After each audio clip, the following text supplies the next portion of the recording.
Hello दोस्तों, आज हम लोग पढ़ने वाले हैं केमिस्ट्री क्लास 10th का कार्बन इट्स कंपाउंड।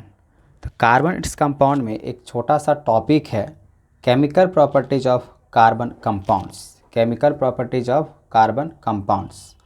तो जैसा कि हम लोग जानते हैं, जो कार्बन कंपाउंड्स का अगर बात कर रहे हैं, जो कि हाइड्रोकार्बन्स, हम लोग पिछले वीडियो में बात कर लिए थे। तो हाइड्रोकार्बन्स किसको बोल सकते हैं? तो हाइड्रोकार्बन्स हम लोग बात किए थे, जो एल्केन के बारे में बात किए थे, जो एल्केन्स क्या होते हैं, ठीक है। फिर हम लोग बात किए थे एल्कीन क्या होते हैं। फिर हम लोग बात किए थे एल्काइन क्या होता है। ये हम लोग डिस्कस कर चुके हैं। आज के इस वीडियो में हम लोग बात करेंगे chemical properties of carbon compounds, जिसको हम लोग कह सकते हैं यहाँ पे हाइड्रोकार्बन। हाइड्रोकार्बन का मतलब क्या है? पिछली वीडियो में भी हमने बात किया था हाइड्रोकार्बन। हाइड्रोकार्बन क्या होता है? तो हाइड्रोकार्बन का अगर बात करें, जिसमें हाइड्रोजन और कार्बन की बात होगा। तो चलिए हम लोग देखते हैं इसमें जो chemical properties of carbon compound के कितने हैं।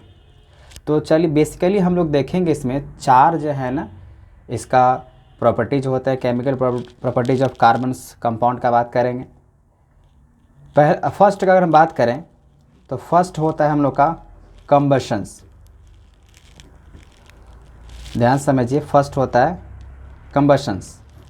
कंबशंस को हम लोग कहें तो बर्निंग भी बोल सकते हैं, जो बर्न हो, ठीक है ना। जो बर्निंग होगा, जो जलेगा, वही क्या होता है? कंबशंस होता है। तो यहाँ पे प्रॉपर्टीज़ क्या होगा इसका, कैसे हम समझेंगे ये chemical properties of carbon compounds का होगा। तो पहले चलिए इसका डेफिनेशन समझ लेते हैं, कंबशंस होता क्या है। कंबशंस अगर कहें तो जो एयर के कांटेक्ट में आने के बाद वो पूरी तरीके से जो है ना डिकम्पोज हो जाए। जैसे इसका अगर डेफिनेशन अगर बताएं तो आप क्या लिख सकते हो? The process of burning of a carbon compound in air to give क्या क्या दे सकता है? तो कार्बन डाइऑक्साइड, चलिए इसका हम पूरा लिख लेते हैं। कार्बन डाइऑक्साइड दे सकता है, उसके बाद वाटर दे सकता है, हीट दे सकता है, एंड यूँ कहें तो लाइट भी दे सकता है। अगर कोई भी ऐसा कंपाउंड हो जो बर्न अगर होगा, burning of a carbon compound in air to give carbon dioxide, water, heat and light, अगर इतने सारे चीज़ अगर दे दिया तो इसको हम क्या बोलते हैं? कंबशंस। तो कंबशंस मतलब हम कहें जो एयर के प्रेजेंस में अगर डिकम्पोज हो जाए, जल जाए, ठीक है ना, बर्न हो जाए, और बर्न होने के बाद उसके जो प्रोडक्ट हैं वो carbon dioxide, CO2, water, H2O, light, heat and यहाँ पे ये चीज़ अगर निकल के आ गया, हम इसको क्या बोल सकते हैं? कंबशंस। कंबशंस के लिए अगर हम बात करें यहाँ पे, जैसे मान लीजिए हम एल्केन का बात करें। एल्केन एयर में अगर बात करें बहुत ही अच्छे तरीके से जो है ना वो बर्न हो जाता है। एल्केन्स जो कि सिंगल बॉन्ड वाले होते हैं, तो एल्केन जो होगा बर्न होता है, वो लॉट्स ऑफ हीट प्रोड्यूस कर सकता है और ये एक्सेलेंट फ्यूल माना जाता है। जितना भी अगर हम कहें एल्केन्स वाले पार्ट आएगा, ANE जो सिंगल बॉन्ड का होता है, जब ये एल्केन में जो भी अगर आएगा हाइड्रोकार्बन्स, वो एक एक्सीलेंट फ्यूल माना जाता है। ये अच्छे तरीके से जल जाता है, ठीक है। इसको हम लोग केमिकल इक्वेशन से देखते हैं किस तरीके से होता है। मान लीजिए हम बात करते हैं मीथेन। अगर हम आपको क्वेश्चंस यहाँ पे दें, मान लीजिए मीथेन हुआ। मीथेन का अगर बात करें तो मीथेन ANE है, ANE है मतलब ये कंफर्म है, ये एल्केन ही है। अब एल्केन का अगर बात कर रहे हैं जो कि सिंगल बॉन्ड वाले हैं, इसको अगर हम बर्न करेंगे तो ये अच्छे तरीके से जो है ना डिकम्पोज होगा, या हम कह सकते हैं ये एक एक्सीलेंट फ्यूल माना जाता है। ये एक एक्सीलेंट फ्यूल माना जाता है। तो अगर हम यहाँ पर रिएक्शंस का दें मीथेन का क्या होता है केमिकल फार्मूला? इसको आप लिख सकते हैं CH4 प्लस O2 और यहाँ पे होगा कंबशंस, तो निकल के क्या आएगा CO2 प्लस H2O। साथ में क्या आ सकता है, हीट आ सकता है, साथ में क्या आ सकता है, लाइट आ सकता है। ठीक है, हीट लाइट ये सारे चीज़ आ सकता है। फिलहाल आपको जो इक्वेशन दिख रहा है ये अनबैलेंस्ड है। तो अगर मीथेन को ऑक्सीजन के प्रेजेंस में अगर इसको कंबशंस करते हैं, यहाँ पे हम कंबशंस लिख सकते हैं। जब मीथेन ऑक्सीजन के प्रेजेंस में यहाँ पे कंबशंस होगा तो क्या निकल के आएगा, carbon dioxide, water, heat, light. इसको बैलेंस कर लेते हैं। ऑक्सीजन यहाँ पे 2 है, यहाँ पे देखिए 2 ऑक्सीजन है, लेकिन यहाँ 2 1 3 3 हो गया, तो 2 2 जा 4 यहाँ पे हो जा रहा है। यहाँ भी क्या करते हैं, 2 हाइड्रोजन है, यहाँ पे 4 हाइड्रोजन है, इसको 2 से मल्टीप्लाई कर लेते हैं। तो अब ये पूरे तरीके से बैलेंस हुआ। तो ये हम लोग का हुआ कंबशंस रिएक्शंस, यूँ कह सकते हैं यहाँ पे जो कंबशंस हुआ मीथेन। इसी तरीके से आप बहुत सारे ऐसे एग्जांपल्स हैं जो आप ले सकते हैं। जैसे हम यूँ कहें, अगर हम कार्बन का बात करें, ठीक है ना, तो कार्बन जब ऑक्सीजन के प्रेजेंस में जब जलते हैं, बर्न होते हैं, तो क्या निकल के आता है, कार्बन डाइऑक्साइड। ठीक है ना, उसी तरीके से बहुत सारे हैं। अब यहाँ पे हम लोग को ये देखना है जो किस में से जो है ना फ्लेम निकल सकता है, कौन अच्छे हो सकता है। तो हम आपको कहें अनसैचुरेटेड वाले, अनसैचुरेटेड, आपको पता है ना अनसैचुरेटेड जो होता है एल्कीन एल्काइन के ग्रुप में आते हैं। तो एल्कीन और एल्काइन वाले जो अनसैचुरेटेड हाइड्रोकार्बन्स होंगे वो बर्न अगर एयर के साथ अगर होता है तो वो येलो स्कूटी फ्लेम, जिसको हम बोल सकते हैं ब्लैक स्मोक, काला धुआं जो है ना उसमें से निकल कर आएगा। तो इसका अगर बात करें आपको, जो अनसैचुरेटेड कार्बन होगा, जितने भी अनसैचुरेटेड कार्बन की अगर बात करें तो अनसैचुरेटेड हाइड्रोकार्बन, कार्बन सिर्फ नहीं होगा, हाइड्रोकार्बन। तो अनसैचुरेटेड हाइड्रोकार्बन में कौन कौन सा चीज़ आ सकता है, तो एक आता है, मैंने यहाँ पे लिख दिया है वैसे, जो एल्कीन आता है, क्योंकि हम लोग बात करते हैं डबल बॉन्ड। और सेकेंड हम बात करते हैं एल्काइन का, तो एल्काइन होता है ट्रिपल बॉन्ड। ठीक है, जब ये अगर एयर के साथ अगर बर्न होता है, अनसैचुरेटेड हाइड्रोकार्बन्स जब एयर के साथ अगर बर्न होगा तो इसमें से निकल के आता है येलो, या यूं कहते हैं सूटी फ्लेम। ठीक है, या आप इसको कह सकते हैं ब्लैक स्मोक। ये अनसैचुरेटेड हाइड्रोकार्बन्स की बात कर रहे हैं। ठीक है, तो अनसैचुरेटेड हाइड्रोकार्बन्स हमेशा जब बर्न होगा तो उसमें से है ना आपको येलो और सूटी फ्लेम निकल के आएगा। ठीक है, लेकिन वही अगर हम बात करें, जैसे मान लीजिए केरोसिन हम लोग यूज़ करते हैं, गैस स्टोव यूज़ करते हैं, ठीक है ना, तो वहाँ अगर उसको अगर सफिशिएंट अगर ऑक्सीजन अगर मिलेगा तो कंप्लीट बर्न होगा।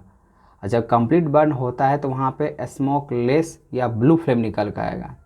अगर गैस स्टोव का बात कर रहे हैं, ठीक है ना, और गैस स्टोव को हम अगर जलाना शुरू किए तो वहाँ से जो फ्लेम निकल कर आएगा वो ब्लू फ्लेम आएगा। अब ब्लू फ्लेम तभी निकल सकता है जब उसको अच्छे लेवल पे या एक्सेस पे उसको जितना सफिशिएंट ऑक्सीजन चाहिए, अगर सफिशिएंट ऑक्सीजन उसको मिला तब उसका हमेशा जो फ्लेम होगा वो ब्लू फ्लेम ही होगा।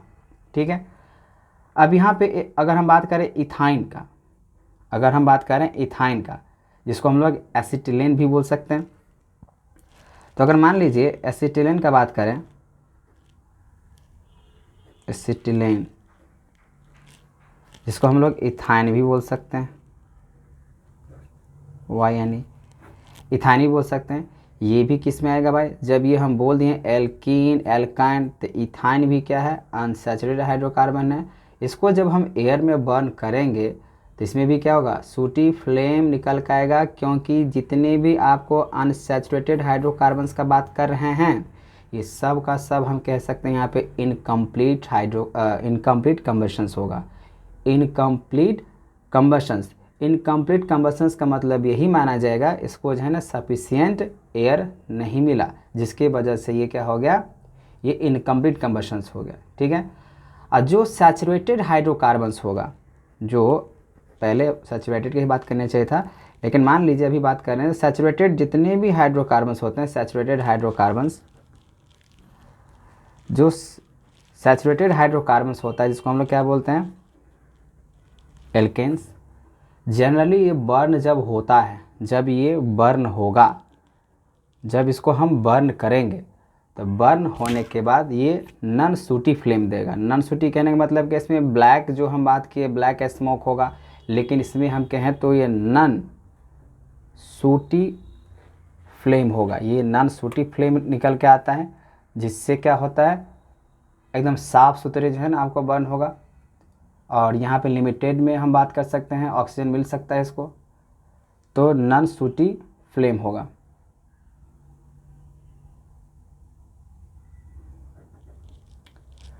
तो यहाँ पे हम लोग देख रहे थे फर्स्ट जो कंबशंस था, जो कि chemical properties of carbon compounds का फर्स्ट हम लोग देखें। यहाँ पे जो फर्स्ट जो प्रॉपर्टीज था वो था कंबशंस।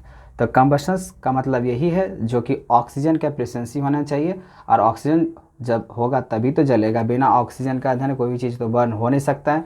चलिए अब हम लोग बात करते हैं सेकेंड टाइप। सेकेंड टाइप का अगर बात करें, सब्स्टिट्यूशंस रिएक्शन। सब्स्टिट्यूशन रिएक्शंस किसको बोल सकते हैं, जैसे हम लोगों ने पिछले वीडियो में देखा था, जो सब्स्टिट्यूएंट्स हम लोग बात कर रहे थे, जो ब्रोमीन रख रहे थे, क्लोरीन रख रहे थे, इथाइल मिथाइल, जितनी भी चीज़ें हम उसको रख के, मतलब हाइड्रोकार्बन्स में जहाँ पे हाइड्रोजन का रिप्लेसमेंट कर देते हैं, ठीक है ना। कोई भी अगर हाइड्रोकार्बन है, उस हाइड्रोकार्बन चेन में या कार्बन चेन में हम कहें, तो अगर हम हाइड्रोजन के जगह पे अगर कोई और वहाँ पे अगर ऐड कर देते हैं, वही क्या होगा, सब्स्टिट्यूशन रिएक्शंस होगा, वही सब्स्टिट्यूशंस रिएक्शंस होगा। तो चलिए बात करते हैं यहाँ पे इसका, अगर डिफिनेशंस का अगर बात करें तो सैचुरेटेड होना चाहिए। तो saturated hydrocarbons, saturated hydrocarbon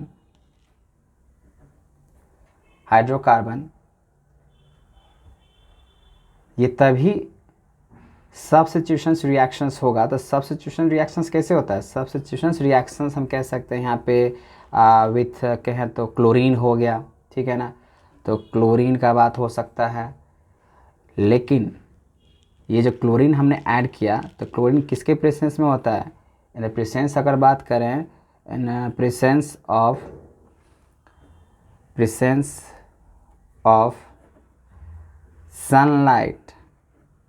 sunlight की वजह से।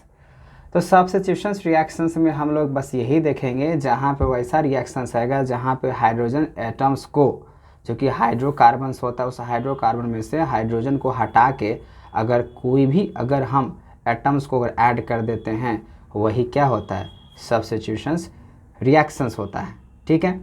इसके लिए आपको हम एग्जांपल से समझाते हैं क्वेश्चंस लेके कैसे इसका रिएक्शंस होता है। मतलब ये समझिएगा, अगर कोई भी हाइड्रोकार्बन चेन है, जैसे हम यहाँ पे बात करें CH4 हुआ, ठीक है ना।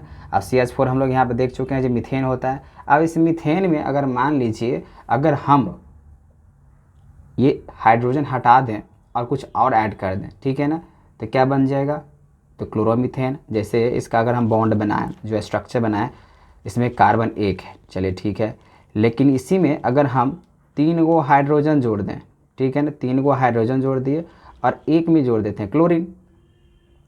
जैसे यहाँ पे एक क्लोरीन हमने यहाँ पे ऐड किया, तो आप पता है अब ये क्या हो जाएगा, जब 3 हाइड्रोजन है और यहाँ पे एक क्लोरीन ऐड हो गया, तो अब इसको हम कह सकते हैं क्या, पहले तो इसका सफिक्स लग जाएगा, इसको बोल सकते हैं क्लोरोमीथेन, सिंगल बॉन्ड के साथ है, ये क्या बन गया, क्लोरोमीथेन। तो यही तो हुआ सब्स्टिट्यूशंस रिएक्शन जो पिछले वीडियो में हम बात कर रहे थे, ठीक है। अगर कोई भी हाइड्रोकार्बन्स में से अगर हम हाइड्रोजन को हटा के कोई एटम्स अगर रिप्लेस कर देंगे, वही क्या होगा हम लोग का सब्स्टिट्यूशंस रिएक्शन। इसका अगर हम चलिए इसी को आप ऐसे करके बना के दिखाते हैं। मान लीजिए मीथेन है, ठीक है। अब मीथेन को अगर हम यहाँ पर बात करें CH3, यहाँ पर ध्यान दीजिए, इसको हम इस एग्जांपल से बताते हैं, 4। अब इसमें हम क्लोरीन ऐड कर रहे हैं, लेकिन किसके प्रेजेंस में होता है, तो सनलाइट। तो सनलाइट यहाँ पे बात किए। अब जब ये सनलाइट हुआ तो अब आ जाएगा CH3Cl, जिसको अभी हमने बोला क्या बोल सकते हैं, क्लोरोमीथेन। तो क्लोरोमीथेन अब प्लस में आ जाएगा HCl, ठीक है ना। HCl क्या बोल सकते हैं, हाइड्रोजन क्लोराइड। तो बात आपको समझ में आ गया। सब्स्टिट्यूशंस रिएक्शंस उस रिएक्शंस को बोल सकते हैं जिसमें अगर कोई भी हाइड्रोकार्बन्स होगा, उस हाइड्रोकार्बन से अगर हाइड्रोजन के आइटम को हम रिप्लेस कर देंगे और कोई आइटम्स अगर ऐड कर लेते हैं तो वही होता है हम लोग का सब्स्टिट्यूशंस रिएक्शंस।